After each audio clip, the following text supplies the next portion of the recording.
जय हिंद साथियों, आज के इस क्लास में आप सभी का बहुत बहुत स्वागत है। तो साथियों, आज है संडे और आज आपका चलेगा संडे वीकली टेस्ट। जिस प्रकार से हर संडे आपका वीकली टेस्ट होता है उसी प्रकार से आज भी आपका वीकली टेस्ट होगा। साथियों, इस टेस्ट में हमने पिछले 7 दिनों में जो भी पढ़ा है उसका रिवीजन करेंगे और रिवीजन आप लोगों के लिए बहुत ही ज़रूरी है, इसलिए आप लोग संडे कम से कम एक टेस्ट ज़रूर लगाइए। तो चलिए, आज के सेट में टोटल 60 क्वेश्चन है और 60 क्वेश्चन में से आप कितने क्वेश्चन सही कर पाते हैं ये आपको सेशन के लास्ट में कमेंट करके बताना है। तो चलिए, रात के 8 बज चुके हैं, फटाफट से आप लोग लाइव चैट के साथ जुड़ जाइए। और देखिए साथियों, सक्सेस वर्ल्ड एमसीक्यू जो हमारा एप्लीकेशन है उसमें अभी कुछ प्रॉब्लम चल रहा है। वैसे टीम को बता दिए हैं, टीम सॉल्व करने में प्रॉब्लम को लगा हुआ है और आज आपका संडे है तो ऐसे ऑफिस बंद रहता है, लेकिन कल आपका एप्लीकेशन सही हो जाएगा। ठीक है, इसलिए आप लोग टेंशन मत लीजिए। अभी जो पढ़ा रहे हैं उसका रिविजन कीजिए, बाकी जिस प्रकार से आपको नोट्स PDF दिया जाता था उसी प्रकार से मिलेगा एप्लीकेशन पर, इसलिए आप लोग बिल्कुल भी टेंशन मत लीजिए। ठीक है, जैसे ही सही हो जाएगा आप सभी को बता दिया जाएगा। तो चलिए शुरुआत करते हैं आज के क्वेश्चन से। तो पहला क्वेश्चन देखिए, निम्नलिखित में सबसे प्राचीन जनजाति कौन सी है?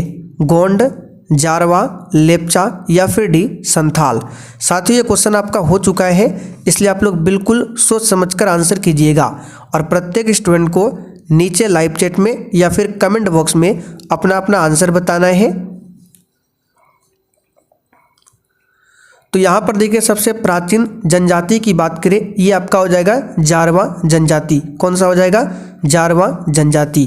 यहाँ पर बी ऑप्शन आपका राइट आंसर है। अब जारवा जनजाति की बात करें, ये कहाँ पर पाया जाता है? तो अंडमान निकोबार में। ठीक है, ध्यान रखिएगा, जारवा जनजाति का निवास स्थान कहाँ पर है? अंडमान निकोबार में। अंडमान निकोबार की और भी जनजातियाँ हैं, हमने आपको बताया था, जैसे कि आपका ओंज हो गया, सैम्पियन हो गया, स्टेनलीज हो गया। ये सभी जनजाति जो है आपका अंडमान निकोबार में निवास करती है। अच्छा, भारत का सबसे बड़ा जनजाति पूछे क्या है? तो भील, जिसकी आबादी मध्य प्रदेश में सबसे अधिक है। चलिए आगे बढ़ते हैं, क्वेश्चन नंबर दूसरा। देखिए, दूसरा क्वेश्चन है, निम्न में से कौन सी नदियाँ कृष्णा के सहायक नहीं है? चलिए बताइए, क्वेश्चन 2 के लिए आंसर क्या होगा? आज प्रश्न का ज़्यादा डिस्कस नहीं होगा क्योंकि आज टेस्ट है। डिस्कशन के साथ पढ़ना है तो डेली क्लास को कीजिए, वहाँ पर पूरा डिस्कशन के साथ हर एक क्वेश्चन को कराया जाता है। तो यहाँ पर इस क्वेश्चन का आंसर अगर आपने बी ऑप्शन को दिया है तो बिल्कुल सही जवाब है, वर्धा। ये कृष्णा नदी की सहायक नदी नहीं है। कृष्णा नदी की बात करें तो इसकी सहायक नदियाँ हैं, याद रखिएगा, मूसी। क्या है? मूसी है, कोयना, घाट प्रभा, माल प्रभा, भीमा, पंचगंगा, ये सभी कृष्णा की सहायक नदियां हैं। अच्छा, कृष्णा की सबसे बड़ी सहायक नदी कौन सी है? तो तुंगभद्रा, ये कृष्णा नदी की सबसे बड़ी सहायक नदियां हैं।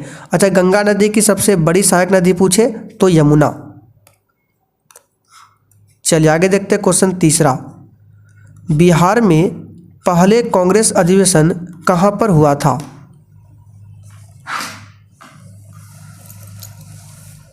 चलिए बताइए, क्वेश्चन 3 के लिए आंसर। तो याद कीजिए, हमने आपको बताया था बिहार में कांग्रेस का 2 अधिवेशन हुआ था। एक हुआ था 1912 में और एक हुआ था 1922 में। 1912 में हुआ था कहाँ पर? तो ये हुआ था पटना बांकीपुर में। पटना में एक जगह है बांकीपुर, यहीं पर हुआ था बिहार में कांग्रेस का पहला अधिवेशन। और कांग्रेस का बिहार में दूसरा अधिवेशन हुआ था 1922 में और ये वाला हुआ था गया में।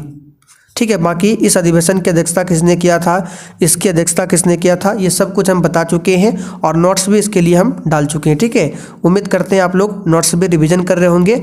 अभी तो एप्लीकेशन में प्रॉब्लम है, जैसे ही सॉल्व हो जाएगा तो वहाँ पर आपको नोट्स फिर से मिलने लगेगा। चलिए क्वेश्चन देखिए 4। भारतीय औद्योगिक निवेश बैंक का मुख्यालय कहाँ पर है?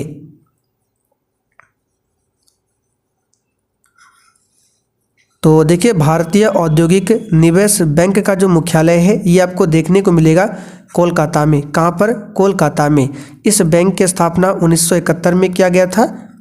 अच्छा, RBI का हेडक्वार्टर यानी मुख्यालय कहाँ पर है? मुंबई में है। नाबार्ड का पूछे इसका भी मुंबई में है, लेकिन लखनऊ में किसका मुख्यालय है? तो सिडवी बैंक का मुख्यालय कहाँ पर है? लखनऊ में। लखनऊ को नवाबों का शहर भी बोला जाता है। चलिए आगे देखते हैं क्वेश्चन 5। 1857-1859 का प्रथम स्वतंत्रता संग्राम पुस्तक के लेखक कौन है? तो इसके लेखक है कार्ल मार्क्स और एफ एंगल्स। एफ का मतलब होता है फ्रेडरिक, ठीक है, फ्रेडरिक एंगल्स। तो यहाँ पर ए ऑप्शन आपका राइट आंसर है। कार्ल मार्क्स की बात करें तो इनको वैज्ञानिक समाजवाद का जनक माना जाता है और इनकी 2 पुस्तक याद रखिएगा बहुत ही प्रसिद्ध है। एक आपका है दास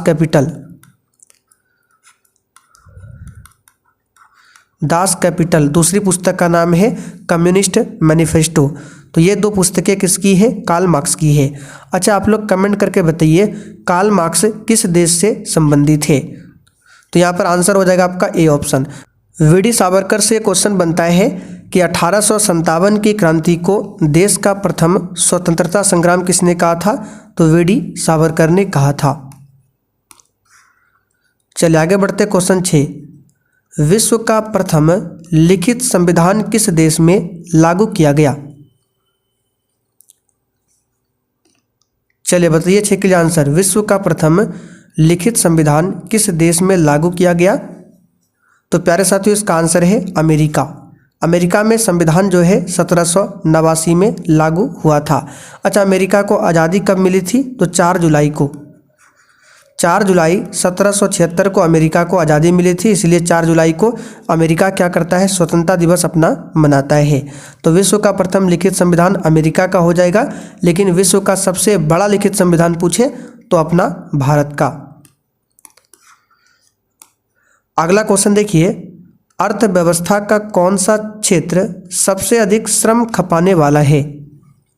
यानी कि अर्थव्यवस्था के कौन से क्षेत्र में सबसे अधिक मेहनत मजदूरी करना पड़ता है? तो वो है आपका एकमात्र कृषि क्षेत्र, ठीक है। इसमें ज़्यादा मजदूरी करना पड़ता है और कृषि क्षेत्र में ही आपको देखने को मिलता है प्रच्छन्न बेरोजगारी। पूछा जाता है कि किस क्षेत्र में प्रच्छन्न बेरोजगारी है? तो कृषि के क्षेत्र में, और कृषि क्षेत्र को रखा गया है प्राथमिक क्षेत्र में। प्राथमिक क्षेत्र में कृषि क्षेत्र आएगा, द्वितीय क्षेत्र में औद्योगिक आएगा और तृतीय क्षेत्र में आपका आएगा सेवा क्षेत्र।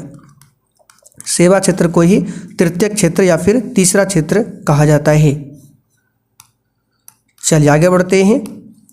लोकतंत्र का अर्थ क्या है?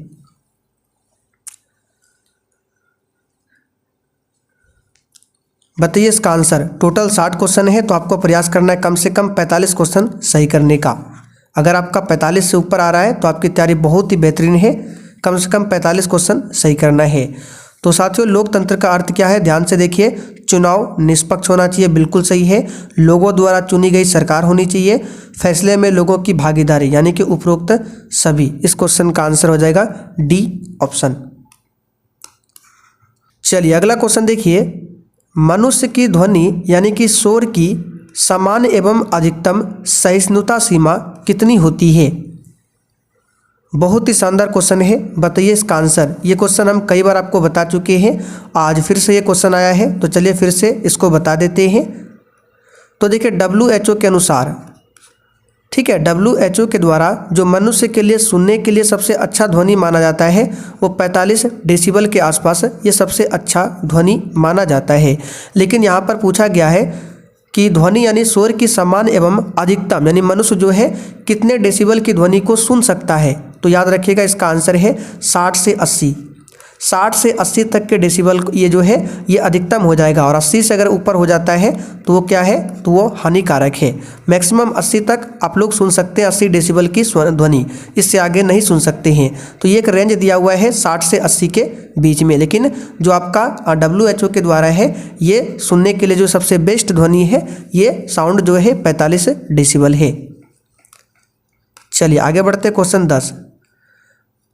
फेफड़े कहाँ पर स्थित होते हैं?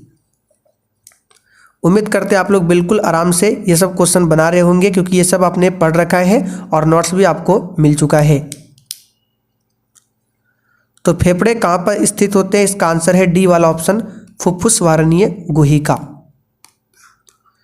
चलिए क्वेश्चन देखिए 11, नवजात बच्चों के लिए सबसे आदर्श भोजन निम्नलिखित में से क्या है। तो इसमें से आपको ज़्यादा समय नहीं देंगे, दूध है, सिंपल सा क्वेश्चन है। दूध में पूछा जाता है कि इसकी शुद्धता किस यंत्र से मापी जाती है, लैक्टोमीटर से। दूध से जो दही बनता है उस प्रक्रिया को क्या बोला जाता है, तो उसको किण्वन की प्रक्रिया कहा जाता है। और दूध से दही किसके कारण बनता है, तो जीवाणु के कारण। उस जीवाणु का नाम है लैक्टोबैसिलस जीवाणु। चलिए आगे बढ़ते हैं। अनुलेखन का अर्थ किसका संश्लेषण करना है। तो अनुलेखन का मतलब हमने समझाया था, डीएनए और एक होता है आरएनए। ठीक है, तो जब डीएनए को आरएनए में बदला जाता है, डीएनए को आरएनए में बदला जाता है, तो इस क्रिया को बोला जाता है अनुलेखन। लेकिन जब आरएनए को डीएनए में बदला जाता है तो इसको बोला जाता है प्रतिलेखन। लेकिन यहाँ पे अनुलेखन पूछा गया है, इसका मतलब डीएनए का संश्लेषण करना, यानी डीएनए को चेंज करके आरएनए बनाना, इसी को कहा जाता है अनुलेखन। तो यहाँ पर सी ऑप्शन आपका सही जवाब है। चलिए आगे बढ़ते क्वेश्चन नंबर 13, हाइड्रोक्लोरिक अम्ल किसकी कोशिकाओं से स्रावित होता है।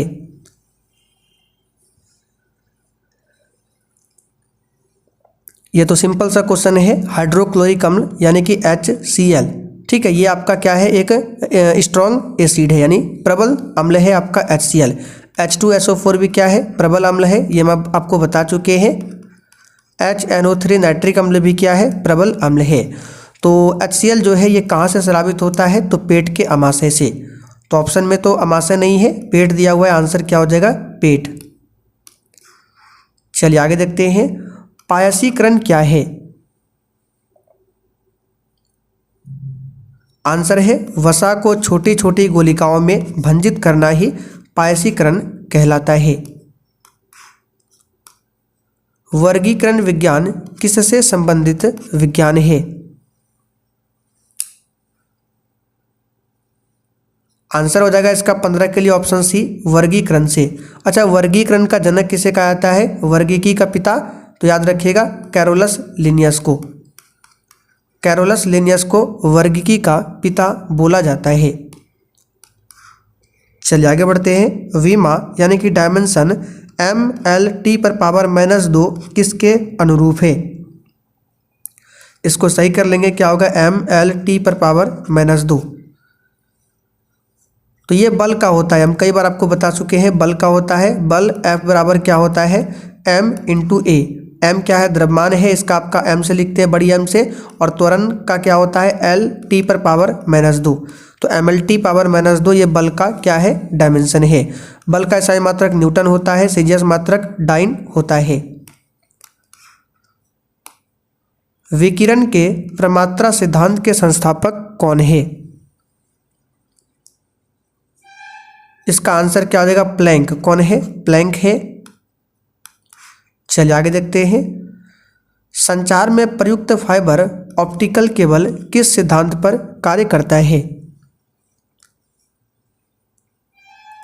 तो देखिए, ऑप्टिकल फाइबर को हिंदी में प्रकाशीय तंतु कहा जाता है, और यह प्रकाश के पूर्ण आंतरिक परावर्तन यानी टोटल इंटरनल रिफ्लेक्शन के सिद्धांत पर काम करता है। हीरा किसके कारण चमकता है, तो वो भी आपका पूर्ण आंतरिक परावर्तन के कारण ही चमकता है। अधिकांश क्रस्टेशिया की बाहरी त्वचा किस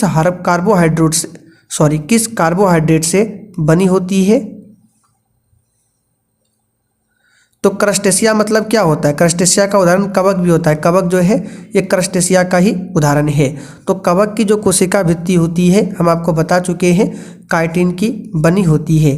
पादप की जो कोशिका भित्ति होती है, सेलुलोज की बनी होती है। कोशिका भित्ति केवल पादप कोशिकाओं में होता है, जंतु कोशिकाओं में नहीं होता है। तो पादप की कोशिका भित्ति सेलुलोज की, कवक की कोशिका भित्ति काइटिन की, लेकिन जीवाणु की कोशिका भित्ति पूछे तो ये बना होता है पेप्टिडोग्लाइकेन। यहाँ पे लिख देते हैं फिर से, हालांकि बता चुके हैं, नोट्स भी डाल चुके हैं इसका। पेप्टिडोग्लाइकेन ये जीवाणु की कोशिका भित्ति है। आगे देखिए, रदरफोर्ड के प्रकीर्णन परीक्षण ने किसकी मौजूदगी को सिद्ध किया था। इसका आंसर है परमाणुओं में न्यूक्लियस। ठीक है, इसका डी ओबला हो जाएगा, न्यूक्लियस यानी कि नाभिक। रक्तचाप किसका अधिक स्राव होने से बढ़ सकता है? रक्तचाप बोले तो ब्लड प्रेशर, और इसको मापने वाला यंत्र का नाम क्या है? स्फिग्नोमैनोमीटर। और यह किसके अधिक स्राव से बढ़ सकता है? तो थायरॉक्साइन। यहाँ पर ए ऑप्शन आपका सही जवाब हो जाएगा। टेस्टोस्टेरोन की बात करें, ये आपका क्या है? ये केवल पुरुषों में पाया जाता है, एक प्रकार का हार्मोन है।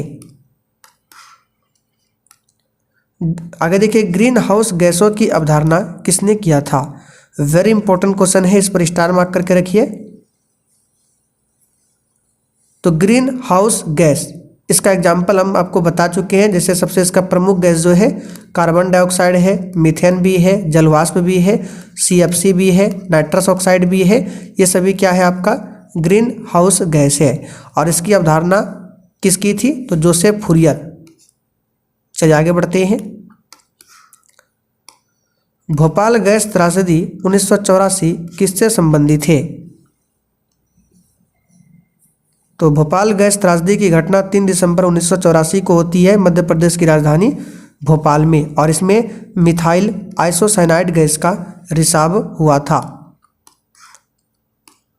निम्नलिखित में से किसे जीवन का भौतिक आधार माना जाता है? तो जीवन का भौतिक आधार जीव द्रव्य यानी प्रोटोप्लाज्म को कहा जाता है। और जीव द्रव्य की खोज किसने किया था? पुरकिंजे ने। ठीक है, जीव द्रव्य की खोज किसने किया था? पुरकिंजे ने किया था, ध्यान रखिएगा। सूत्रकनिका को इंग्लिश में माइटोकॉन्ड्रिया कहा जाता है, इसकी खोज किया था अल्टमैन ने। अल्टमैन ने इसकी खोज किया था, इस बात को ध्यान रखिएगा। निम्नलिखित में से किसे जंतु विज्ञान का जनक बोला जाता है? तो जंतु विज्ञान का जनक अरस्तु को कहा जाता है। वनस्पति विज्ञान का जनक पूछे, थियोफ्रेस्टस। किसे बोला जाता है? थियोफ्रेस्टस वनस्पति विज्ञान का जनक है। चार्ल्स डार्विन ने नेचुरल सिलेक्शन का सिद्धांत दिया था, ये हम बता चुके हैं। एडवर्ड जेनर की बात करें तो पहला टीका खोजा था इसी ने, और चेचक के टीके की आविष्कार किया था एडवर्ड जेनर ने। निम्नलिखित में से कौन सा मानव शरीर का एक विशिष्ट अंग नहीं है?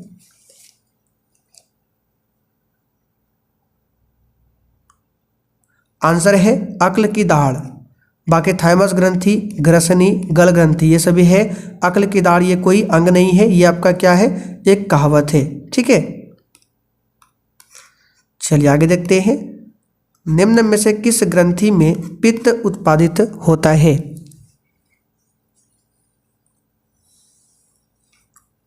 तो साथियों, पित्त उत्पादित होता है यकृत में, और पित्त कहाँ पर जाकर जमा होता है? तो पित्ताशय में। ठीक है, कहाँ पर जमा होता है? पित्ताशय में जमा होता है, ध्यान रखिएगा। इंसुलिन की बात करें, ये कहाँ से निकलता है? तो ये आपका निकलता है अग्नाशय, जिसको इंग्लिश में पैनक्रियाज कहा जाता है। अग्नाशय के बीटा सेल से निकलता है इंसुलिन। निम्नलिखित में से किन कोशिकाओं से इंसुलिन का स्राव होता है? यह भी बता चुके हैं, बीटा कोशिका से। जब एक बस अचानक से चलती है तब बस में बैठे यात्री पीछे की ओर गिरने के लिए प्रवृत्त होते हैं, यह घटना एक उदाहरण है। तो ये तो आपका जड़त्व का उदाहरण है, लेकिन जड़त्व में स्थिरता या फिर गति। तो बस देखिए अचानक से चलती है, ठीक है, बस रुका हुआ था पहले, अब अचानक चलने लगा। तो पहले रुका था, जो पहले होगा वही इसका आंसर होगा। तो पहले रुका था यानी स्थिरता का जड़त्व।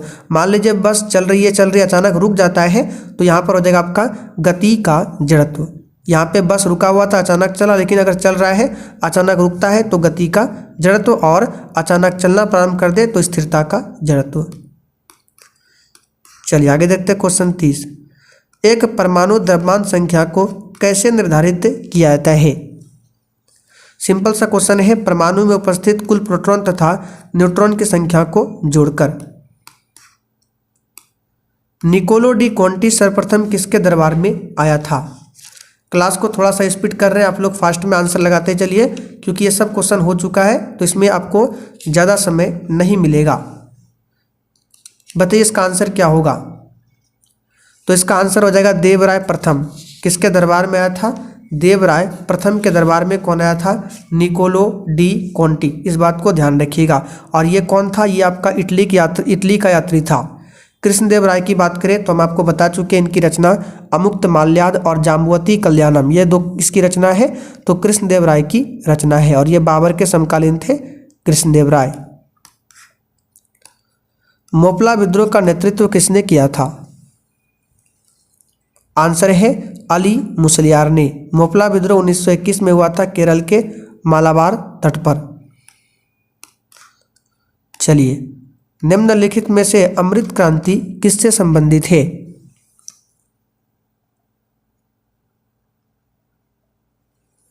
तो साथियों, अमृत क्रांति जो है ये आपका नदी जोड़ो परियोजना से संबंधित है। हरित क्रांति पूछे खाद्यान्न उत्पादन से, भूरी क्रांति पूछे उर्वरक से संबंधित है। अच्छा, देश के बांध को भारत का मंदिर किसने कहा था? तो पंडित जवाहरलाल नेहरू ने। ये सब क्वेश्चन आता है, ध्यान रखिएगा। ज्योति तीव्रता की मूल इकाई मात्रक क्या है? यह तो बहुत ही सिंपल है, आंसर हो जाएगा कैंडेला। बाकी तापमान का केल्विन, दाब का पास्कल, पदार्थ की मात्रा का मोल। निम्न में से किस रक्त समूह को सर्वदाता कहा जाता है? रक्त समूह यानी कि ब्लड ग्रुप, इसका पता लगाया था कार्ल लैंड स्टीनर ने, ये बता चुके हैं। तो सर्वदाता किसे कहा जाता है? तो ब्लड ग्रुप ओ नेगेटिव को सर्वदाता कहा जाता है। और सर्वग्राही बोला जाता है AB पॉजिटिव को। इसे आप लोग ध्यान रखेंगे। चलिए बताइए, हास्य गैस का रासायनिक सूत्र क्या है? सब नॉर्मल क्वेश्चन है, आंसर इसका हो जाएगा N2O नाइट्रस ऑक्साइड। चलिए आगे देखते हैं। द्वितीय पंचवर्षीय योजना किस मॉडल पर आधारित था? तो पहला वाला जो है हैराड डोमर मॉडल पर और दूसरा वाला PC महालनोबिस मॉडल पर। तो आंसर यहाँ पर C हो जाएगा। राष्ट्रीय सांख्यिकी आयोग की स्थापना किस समिति की अनुशंसा पर की गई थी? और साथियों, आपका प्रयास होना चाहिए कम से कम 45 क्वेश्चन सही करने का, इसलिए ध्यान से क्लास को अटेंड कीजिए। तो इसका आंसर हो जाएगा रंगराजन समिति। क्या हो जाएगा? रंगराजन समिति। 10 डिग्री चैनल किन दो द्वीपों को विभाजित करता है? ये बहुत ही सिंपल सा क्वेश्चन, इसका आंसर हो जाएगा अंडमान और निकोबार को। चलिए आगे देखते हैं। पौधे के किस भाग से हल्दी प्राप्त होती है? तो पौधा में जो हल्दी प्राप्त होता है ये आपका तना भाग से होता है। अच्छा, मूली जो है ये कहाँ से प्राप्त होता है? तो जड़ से, ये जड़ से प्राप्त होता है मूली, गाजर, ध्यान रखिएगा। केसर पूछे, केसर ये आपका प्राप्त होता है पौधा का जो वर्तिका वाला हिस्सा होता है, जिसको वर्तिकाग्र भी बुलाया जाता है, यहाँ से केसर की प्राप्ति होती है। मनुष्य के शरीर में निम्नलिखित में से किसकी कमी से मधुमेह रोग होता है? तो मधुमेह इंसुलिन की कमी से होता है, सिंपल क्वेश्चन है। निम्नलिखित में से कौन सी नोबल गैस वायु में नहीं पाई जाती है? तो कई बार बता चुके, एकमात्र रेडॉन ऐसा अक्रिय गैस है, नोबल गैस है, ठीक है, जो कि वायुमंडल में बिल्कुल भी नहीं है। सबसे अधिक आर्गन है अक्रिय गैस में, और केवल गैस में पूछे तो नाइट्रोजन है 78%। चलिए आगे देखते हैं। बाल गंगाधर तिलक द्वारा संपादित मराठा समाचार पत्र किस भाषा में प्रकाशित किया जाता था? तो बाल गंगाधर तिलक, दो पत्रिका याद रखिएगा, एक मराठा, एक आपका था मराठा, दूसरा क्या था? दूसरा था आपका केसरी। तो मराठा समाचार पत्र ये आपका अंग्रेजी भाषा में था, और केसरी वाला था मराठी भाषा में, इसे ध्यान रखिएगा। बाल गंगाधर तिलक को भारतीय अशांति का जनक किसने कहा था? तो वैलेंटाइन सिरोल ने। किसने कहा था? वैलेंटाइन सिरोल ने।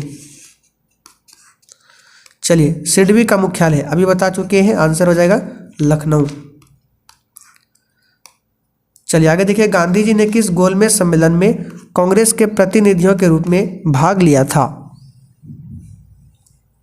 तो महात्मा गांधी जी ने एकमात्र अधिवेशन की अध्यक्षता किया था कांग्रेस का, आप सभी जानते हैं, जो कि 1924 में हुआ था बेलगांव कर्नाटक में। तो यहाँ पे बोल रहा है किस गोलमेज सम्मेलन में कांग्रेस के प्रतिनिधियों के रूप में भाग लिया था। तो दूसरा गोलमेज सम्मेलन जो कि 1931 में हुआ था। पहला वाला 1930 में हुआ था, तीसरा वाला 1932 में हुआ था। और तीनों गोलमेज सम्मेलन के दौरान ब्रिटेन के प्रधानमंत्री कौन थे? तो रैमजे मैकडोनाल्ड। ये सब हो चुका है, आपका नोट्स में मिल चुका है।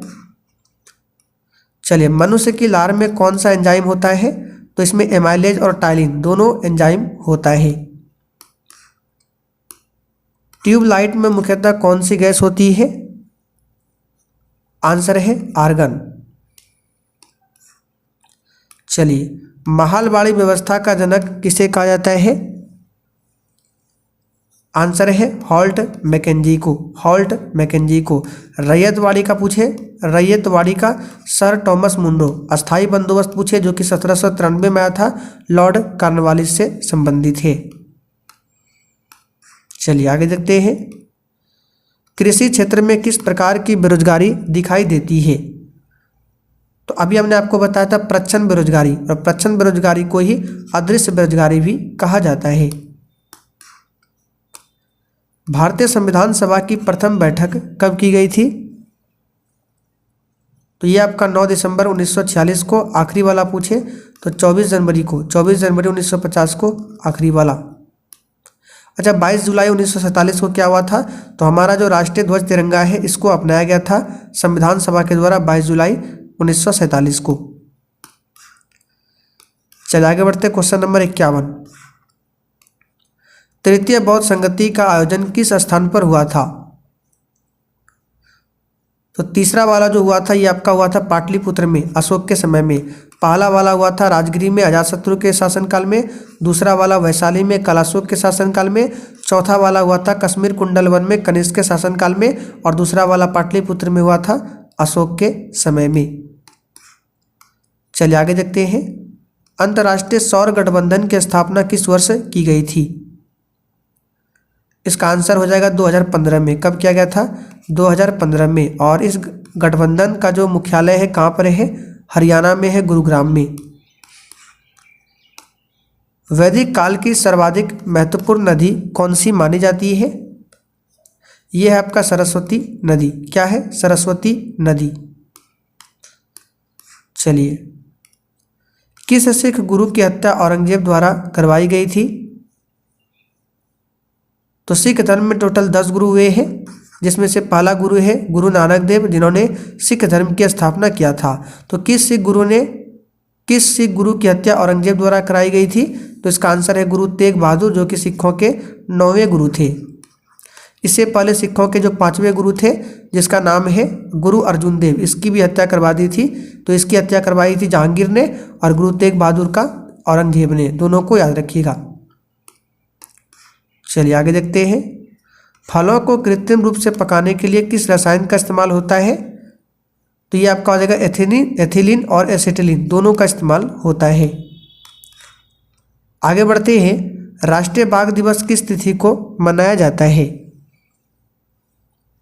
तो नेशनल टाइगर डे 29 जुलाई को मनाया जाता है। चलिए, शेयर बाजार संविधान में किस सूची के अंतर्गत आएगा? सिंपल सा क्वेश्चन है, शेयर बाजार संघ सूची में आएगा। आगे देखते हैं। वाहनों के साइड मिरर के रूप में किस दर्पण का उपयोग होता है? चलिए, बिल्कुल बच्चों वाला क्वेश्चन है, उत्तल दर्पण का। आगे देखते हैं। क्वेश्चन 59। निम्नलिखित में से किसने गांधी जी को कैसर-ए-हिंद की उपाधि दिया था?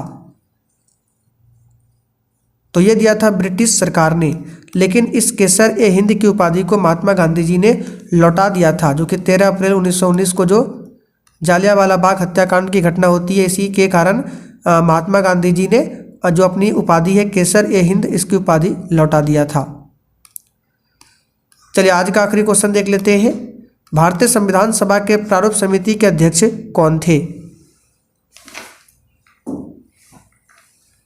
तो प्रारूप समिति यानी ड्राफ्टिंग कमेटी, इसमें टोटल 7 मेंबर थे, जिसमें से एक अध्यक्ष था।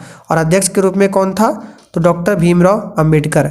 अच्छा, जाते जाते आप लोग कमेंट करके बताइए डॉक्टर भीमराव अंबेडकर का जन्म कब हुआ था, ये पूछा जाता है। और रामधारी सिंह दिनकर का जन्म कहाँ पर हुआ था, दोनों प्रश्नों का आंसर आपको कमेंट करना है।